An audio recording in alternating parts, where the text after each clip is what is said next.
మా రామగుండం ఆనిముత్యం రాజ్ ఠాకూర్ మక్కాన్ సింగ్ 3-4 రోజుల కింద అనుకుంటా రామగుండం రైజింగ్ అని చెప్పేసి ఒక సభ పెట్టుకున్నాడు. ఈ సభను చూస్తే నాకు ఏమనిపించిందంటే వెనకటికి సినిమా చూసిన బ్రహ్మానందం ఉంటుంది అలా. బ్రహ్మానందానికి ఏంటంటే ఈ సన్మానం పిచ్చి ఉంటుంది. ఆయన ఏం చేస్తాడు, కొందరు మనుషులకు పైసలు ఇచ్చి సన్మానం చేయించుకుంటాడు. ఆ సన్మానం చేసిన లేదంటే వెరైటీ గల్లలు వాళ్ళు ఏం చేస్తారంటే ఆయన రాగానే కథం సాప వర్షం సాప మీద కూర్చోబెట్టి చెప్పట్లు కొట్టే వాళ్ళు చిట్కెలు ఇస్తారు. ఇట్లా చిట్కెల సన్మానం అటువంటి సన్మానం లెక్క ఉంది. ఇది కూడా ఈయననే హుకుం జారీ చేసి పైసలు ఇచ్చి బెదిరించి కొందరు మనుషులను తరలించిన గ్రౌండ్ కి, రామగుండం రైజింగ్ అనే ఒక సభ గ్రౌండ్ కి.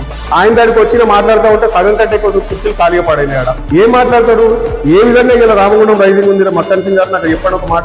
రామగుండం రైజింగ్ కాదు, అది రాజ్ ఠాకూర్ రైజింగ్. రాజ్ ఠాకూర్ కూడా దేంట్లో రైజింగ్, అక్రమంగా కేసులు బనాయించడంలో రాజ్ ఠాకూర్ రైజింగ్, పేదోడి గూడు చెదర్చడంలో రాజ్ ఠాకూర్ రైజింగ్, పేదోడి దుకాణాలు కూల్చడంలో రాజ్ ఠాకూర్ రైజింగ్, బూడిద దందా ద్వారా 100 కోట్లు అక్రమంగా దోచుకొని జేబులు వేసుకోవడంలో రాజ్ ఠాకూర్ రైజింగ్. ఏ విషయంలో రైజింగ్ అంటే గివిట్లలో రైజింగ్, మంచి పనులలో కాదు నువ్వు రైజింగ్. అన్ని దోచుకోవడాలు, దోచుకునేది దాచుకోవడాలు, అడ్డమొచ్చిన మీద కేసులు భరించడాలు. ఇంకో విషయంలో కూడా రైజింగ్. ఏ విషయంలో అంటే ప్రభుత్వ అధికారులని నీ జేబులో మనుషుల్లాగా పెట్టుకోవడంలో, పోలీస్ అధికారులను నీ గుప్పిట్లో పెట్టుకోవడంలో నువ్వు రైజింగ్. కలెక్టర్ నుంచి మొదలుకొని అందరు ప్రభుత్వ అధికారులని నీ నోటికి వచ్చినట్టు మాట్లాడుకుంటూ రాష్ట్ర రాజధానిలో హైదరాబాద్ లో రేవంత్ రెడ్డి నాకు బాగా దగ్గర అని చెప్పేసి పోజులు కొట్టడంలో నువ్వు రైజింగ్. గివిట్లలోనే నువ్వు రైజింగ్. గుడులు కూల్చడంలో కూడా నువ్వు రైజింగ్.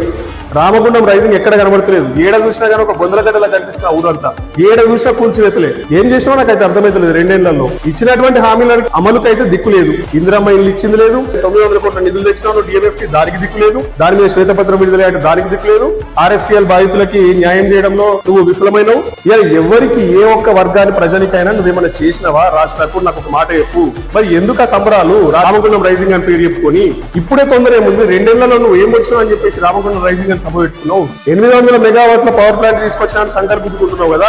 ఆ 800 మెగావాట్ల పవర్ ప్లాంట్ ఎస్టాబ్లిష్మెంట్ లోనే ఎన్ని వేల కోట్లు మీరు జేబులో నింపుకోబోతున్నారు అనేది రేపటి రోజున స్పష్టమైన ఆధారాలతో బయట పెడతాం మేము. అప్పుడు మీకు అర్థమవుతుంది ఎవరు రైజింగ్ అనేది. ఎందుకంటే ఇవాళ ప్రతి మెగావాట్ మీద 3 నుంచి 4 కోట్లు అదనంగా కోటి ఇచ్చి జెన్కో ద్వారా మీరు డబ్బులు జేబులో వేసుకోబోతున్నారు. అక్రమంగా పందుకొక్కులాగా మేయబోతున్నారు మీరు. రాష్ట్ర ముఖ్యమంత్రి నుంచి వెళ్ళి తర్వాత పవర్ మినిస్టర్ దగ్గర నుండి ఈ స్థానిక ఎమ్మెల్యే దాకా ఇవన్నీ బయట పెడతాం రానున్న రోజుల్లో. ఆ విషయాలలో మీరు రైజింగ్. రామగుండం స్వతహాగా రైజింగ్ లేదు. ఇప్పటికైనా ప్రజలకు ఇచ్చినటువంటి హామీలను దృష్టి పెట్టండి. అవి పెట్టినాక తర్వాత మీరు రైజింగ్ ఇంకేదన్నా చేసుకుంటా అంటే చేసుకోండి. సభలు మీ వెరైటీ సన్మానాలు చేసుకోండి. తర్వాత చూద్దాం.